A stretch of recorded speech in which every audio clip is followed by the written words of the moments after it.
ഒരു 80 വർഷത്തെ ജേർണിയിൽ turning point എന്തായിരുന്നു ആർജിയുടെ? എൻ്റെ ഗ്രാൻഡ് ഫാദർ സ്റ്റാർട്ട് ചെയ്ത സമയത്ത് എൻ്റെ ഫാദറിനോട് കൊടുത്തൊരു അഡ്വൈസ് ഉണ്ട്. 100 ml എണ്ണ വാങ്ങുന്ന ആളും 100 ടൺ എണ്ണ വാങ്ങുന്ന ആൾക്കാരെയും ഒരേ രീതിയിൽ ട്രീറ്റ് ചെയ്യണം. എൻ്റെ ഫാദർ അത് ട്രീറ്റ് ചെയ്തു, എന്നെ പഠിപ്പിച്ചു. അതാണ് ഇപ്പം ഇന്നലെ ഞാൻ UK ഇരിക്കുന്ന സമയത്ത് ഒരാൾ എന്നോട് പറഞ്ഞു, എൻ്റെ അമ്പലത്തിലേക്ക് 500 ml എണ്ണ എല്ലാ മാസവും എനിക്ക് വേണം. ഞാൻ പറഞ്ഞു ഡോണ്ട് വരി, ഞാൻ എത്തിച്ചേരാം. അപ്പോൾ പറഞ്ഞു, അയ്യോ നിങ്ങൾ ബുദ്ധിമുട്ടണ്ട, 500 ml. എന്നെ സംബന്ധിച്ചിടത്തോളം ഇങ്ങനത്തെ ഒരുപാട് 500 ml ചേർന്നിട്ടാണ് 500 ടൺ ആവുന്നത്. സോ ഒരു 100 ml വാങ്ങുന്ന കസ്റ്റമറിനെ പോലും നമ്മൾ ഏറ്റവും ബെസ്റ്റായിട്ട് നമ്മൾ ട്രീറ്റ് ചെയ്യുള്ളൂ. അത് തന്നെയാണ് ആർജിൻ്റെ ഏറ്റവും വലിയ വിജയം. കാരണം അവരില്ലെങ്കിൽ നമ്മളില്ല. നമ്മൾ എത്ര ഗ്രോ ചെയ്തു, നമ്മൾ എത്ര വലിയ ഷോസ് ഇവിടെ ചെയ്തു, അല്ലെങ്കിൽ എത്ര പരസ്യം ചെയ്തു, എത്ര ബ്രാൻഡ് അംബാസഡർ ചെയ്തു എന്നല്ല. നമ്മൾ ഓരോ കസ്റ്റമറാണ്, ഒരു 100 അല്ലെങ്കിൽ ആർജിയുടെ പ്രൊഡക്റ്റ് മേടിക്കണം എന്ന് ആഗ്രഹിക്കുന്ന കസ്റ്റമറാണ് നമ്മുടെ ബ്രാൻഡ് അംബാസഡേഴ്സ് ആയിട്ട് വരുന്നത്. സോ അവരെ ട്രീറ്റ് ചെയ്യണമെന്നാണ് എൻ്റെ ഗ്രാൻഡ് ഫാദറും എൻ്റെ പാരൻസും എന്നെ പഠിപ്പിച്ചത്. ഞാനും അത് ക്യാരി ചെയ്യുന്നു, എൻ്റെ മക്കളും ഞാനത് തന്നെ പഠിപ്പിക്കുന്നു. അപ്പോൾ ഈ ഫുഡ് ഇൻഡസ്ട്രി ഭയങ്കരമായിട്ട് വലുതായിക്കൊണ്ടിരിക്കുക അല്ലേ?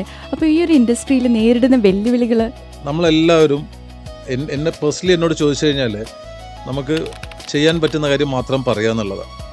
പറയുന്നതും പ്രവൃത്തിയും മാച്ച് ആവണം. ഇപ്പോൾ ഏത് മോശം പ്രൊഡക്റ്റ് ചെയ്യുന്ന ആളാണെങ്കിലും അവർ പറയും എൻ്റെ അത് ബെസ്റ്റാന്നേ പറയുള്ളൂ.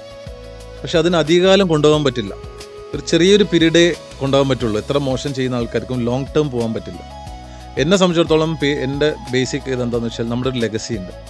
ഞാനൊരു ഇപ്പം ഞാൻ ഏറ്റവും കൂടുതൽ പ്രൗഡായിട്ട് കാണുന്നത് എൻ്റെ ഗ്രാൻഡ് ഫാദറിനെയും എൻ്റെ പാരൻസിനെയാണ്. നാളെ എൻ്റെ മക്കൾ എന്നെ പ്രൗഡായിട്ട് കാണണമെങ്കിൽ ഞാൻ നല്ല കച്ചവടം ചെയ്താൽ മാത്രമേ അവരെന്നെ പ്രൗഡായിട്ട് കാണുള്ളൂ. അല്ലെങ്കിൽ അവരെന്ത് പറയും, എൻ്റെ ഗ്രേറ്റ് ഗ്രാൻഡ് ഫാദറും നല്ല കച്ചവടം ചെയ്തു, അച്ഛനത് കളഞ്ഞു എന്നേ പറയുള്ളൂ. സോ എൻ്റെ മക്കൾ എന്നെ നല്ല രീതിയിൽ, ഞാൻ എൻ്റെ പാരൻസിനെയും ഗ്രാൻഡ് പാരൻസിനെയും എങ്ങനെ അഡ്മയർ ചെയ്യുന്നു അതേമാതിരി അഡ്മയർ ചെയ്യണം എന്നുള്ള ആഗ്രഹം ഉള്ളതുകൊണ്ട് തന്നെ ഞങ്ങൾ എപ്പോഴും നല്ലത് മാത്രമേ ചെയ്യുള്ളൂ. ലാഭത്തിന് വേണ്ടി നമ്മൾ കച്ചവടം ചെയ്യില്ല. പ്രത്യേകിച്ച് I am from Calicut. Kozhikode ഭക്ഷണപ്രേമികളുടെ ഒരു നാടാണ്. ഞങ്ങൾക്ക് പൈസ ഉണ്ടാക്കുന്നതിനേക്കാളും കൂടുതൽ ഞങ്ങളുടെ ഏറ്റവും വലിയ ഹാപ്പിനെസ് ഒരാൾക്ക് ഒരു ഗ്ലാസ് വെള്ളം കൊടുത്താൽ കിട്ടും, അല്ലെങ്കിൽ ഒരു ഗ്ലാസ് ചായ കൊടുത്താൽ കിട്ടും. നമ്മൾ സെർവ് ചെയ്യുന്ന ഫുഡാണ്.